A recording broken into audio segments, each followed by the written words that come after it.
magnanakaw! Magnanakaw!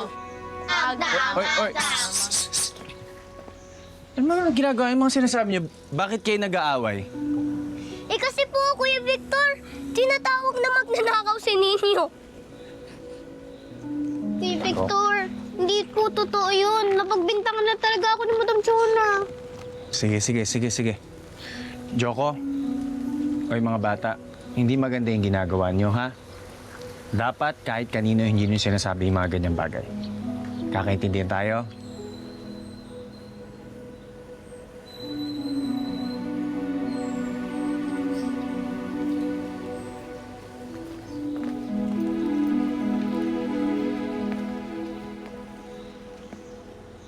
Butchoy,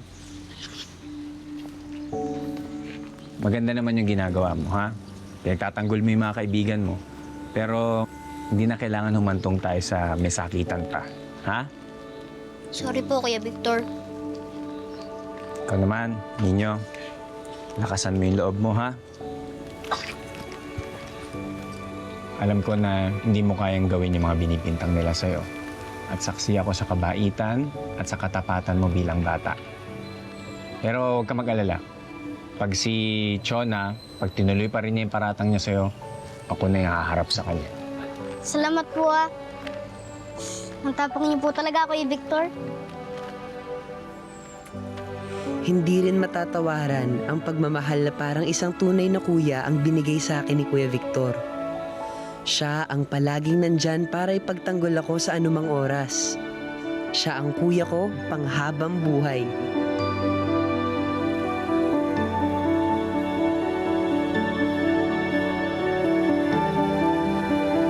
Ninyo, makinig ka sa sasabihin ko, ha? Huwag mo na masyadong isipin at intindihin yung mga sinabi ni Joko at saka yung mga kaibigan niya. Ha? Tandaan nyo, ang pinakamahalaga, alam nyo kung ano yung totoo sa sarili ninyo. At yung mga totoong kaibigan nyo, yun ang maniniwala sa inyo. Kain ka ng kain, ha? O nga ninyo, kaya huwag ka na malungkot. Tsaka kahit anong mangyari, pagtatanggol kita. Salamat, kaibigan ko talaga kayo. Siyempre, love ka namin eh. Oo nga. Kakaibigan tayo, di ba? Paano naman ako? Yakap din ako. Ay, Huwag naman anak kita, ha? Opo, Kuya Victor. Gusto mo pa? Tapos ako di niyo bibigyan. Ito po. Oh, anong bibigyan sa akin? Oh, ito. Pilok. Sarap. Kaya na to. Kaya to.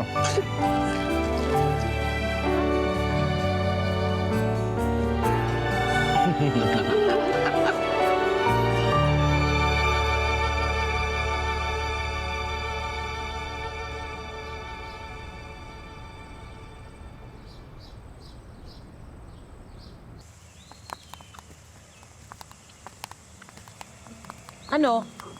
Ito muna. Okay ka lang ba, Ninyo? Nasa ba lahat? Kay Lolo Mars yung gusto mong sabihin? Opo, sabi po niya, lakasan ko daw po yung loob ko. At basta, lagi magsasabi ng totoo dahil wala naman daw po ako dapat ikabahala. Tama! Kasi hindi ka masinungaling, hindi ka magnanakaw, no? Salamat po, Mamay. Sabi din po pala ni Lolo Mars, minsan may mga desisyon ng mga tao na dahil ng bugso ng damdamin. Kaya po pala nasabi ni Madam Chona yan sa akin at napagbintangan ako. Naku, hayaan mo yung babaeng yan. Kahit anong putak ng tiyonang yan sa'yo, walang maniniwala dahil alam kong totoo. Hindi ka sinungaling, hindi ka magnanakaw. At ipagtatagol kita kahit anong mangyari, tandaan mo yan. Tandaan mo yun. Sige po, love you po, Mamay. Sabi din. Mamay, samahan niyo po ako. Bilin po kasi ni Lolo Mars, lagi daw po ako magdasal para manghingi ng gabay. At para lumabas na rin po ang katotohanan kung sino yung kumuha ng kwintas. Sige, gawin mo yan. Tama yan.